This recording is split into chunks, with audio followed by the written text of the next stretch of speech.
نحمدہ ونصلی ونسلم علی رسول الکریم اما بعد۔ آج مسائل رمضان کورس کا چوتھا دن ہے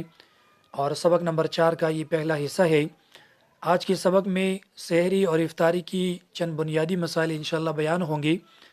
پہلا مسئلہ یہ ہے کہ سحری کھانا سنت اور باعث برکت ہے۔ حضرت انس رضی اللہ عنہ سے روایت ہے، نبی پاک صلی اللہ علیہ وسلم نے فرمایا، تسحروا فإن فی السحور برکہ، او کما قال علیہ الصلاۃ والسلام۔ نبی پاک صلی اللہ علیہ وسلم نے فرمایا ہے کہ سحری کھایا کرو کیونکہ سحری میں برکت ہیں، تو لہٰذا سحری کھانے کا اہتمام کرنا چاہیے۔ اور اگر کوئی شخص ایسا ہے کہ وہ اس کو کھانا وغیرہ اس کا دل نہ چاہے، تب بھی وہ اس سنت کے اوپر اس طریقے سے عمل کر لے کہ وہ سحری کی وقت 1-2 کھجور کھائے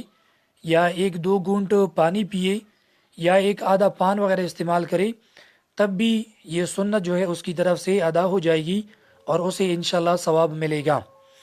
دوسرا مسئلہ یہ ہے کہ اگر گھر کے سارے افراد سحری سے رہ گئے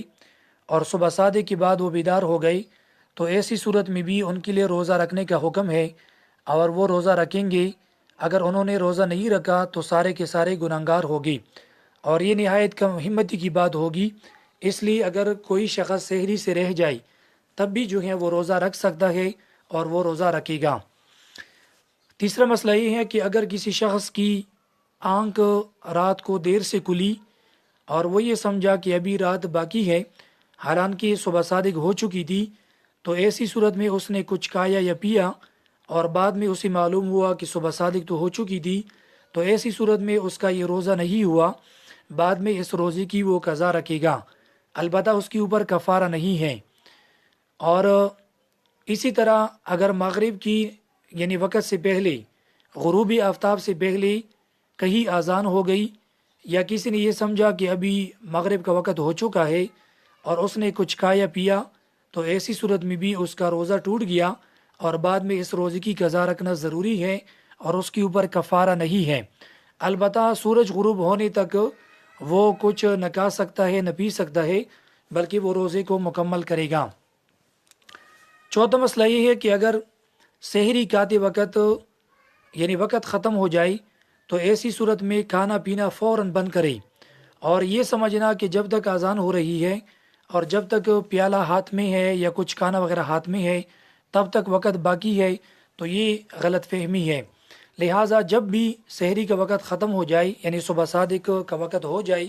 تو ایسی صورت میں بالکل کھانا پینا وغیرہ سب کچھ بند کرے اور اذان کا انتظار نہیں کرنا چاہیے۔ پہلے بھی میں نے یہ بتایا تھا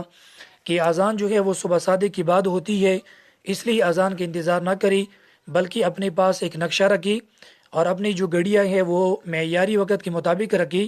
جب بھی نقشے کے مطابق وقت پورا ہو جائے بلکہ وقت سے 3-4 منٹ پہلے جو ہے سحری وغیرہ کھانا وغیرہ بالکل بند کرے۔ پانچواں مسئلہ یہ ہے کہ اگر اتنی دیر ہو گئی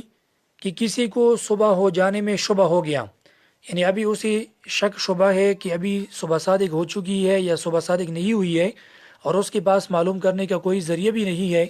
تو ایسی صورت میں اس کے لیے کھانا کھانا، پانی پینا یہ مکروہ ہے۔ پھر اگر اس نے کچھ کھایا پیا اور بعد میں معلوم ہوا کہ صبح صادق تو ہو چکی تھی، تو اس روزے کی قضا رکھنا بھی اس کے اوپر واجب ہے اور کفارہ نہیں ہے۔ اور اگر اسے معلوم نہیں ہوا تو ایسی صورت میں قضا روزہ رکھنا تو واجب نہیں ہے، البتہ اگر احتیاطاً رکھ لے تو بہتر ہے۔ چھٹا مسئلہ یہ ہے کہ اگر کسی شخص کو رات کے وقت احتلام ہوا یا وہ اپنی بیوی سے ہم بستر ہوا اور وہ ایسے وقت اٹھا کہ اسے غسل کرنے کا وقت نہیں تھا، تو ایسی صورت میں وہ ہاتھ دھوئے، منہ دھوئیں اور چہرہ دھوئے اور جو ہے اس وقت سحری وغیرہ کھائے۔ سحری کھانے کے بعد صبح صادق کے بعد بھی اس کے لیے غسل کرنا یہ جائز ہے، لہٰذا حالت جنابت میں وہ روزہ شروع کر سکتا ہے، اس میں کوئی خرابی نہیں ہے۔ ساتواں مسئلہ یہ ہے کہ سحری میں تاخیر کرنا بھی مستحب ہے، یعنی اگر کوئی شخص جو ہے وہ اس نے درمیانی رات میں کچھ کھایا پیا یا اس نے مکمل کھانا کھایا، تو اس کے لیے بہتر یہ ہے کہ وہ صبح صادق سے کچھ وقت پہلے چائے پیے یا پانی پیے یا تمباکو وغیرہ یا آدھا پان وغیرہ استعمال کرے، تو اس سے بھی اسے آخری وقت میں سحری کھانے کا ثواب ملے گا، اور سحری میں تاخیر کرنا یہ مستحب ہے۔ لیکن یہ بات یاد رکھیں کہ اتنی تاخیر بھی نہ ہو کہ صبح صادق ہونے میں شبہ بڑھ جائے، اس لیے نقشے کے مطابق نقشے سے کچھ وقت پہلے جو ہے اس وقت تک کھانا پینا وغیرہ اس کا اہتمام کرے، اور پھر نقشے کے مطابق تقریباً 3-4 منٹ پہلے روزہ بند کرے، تو یہ تاخیر کرنا بھی سحری میں مستحب اور بہتر ہے۔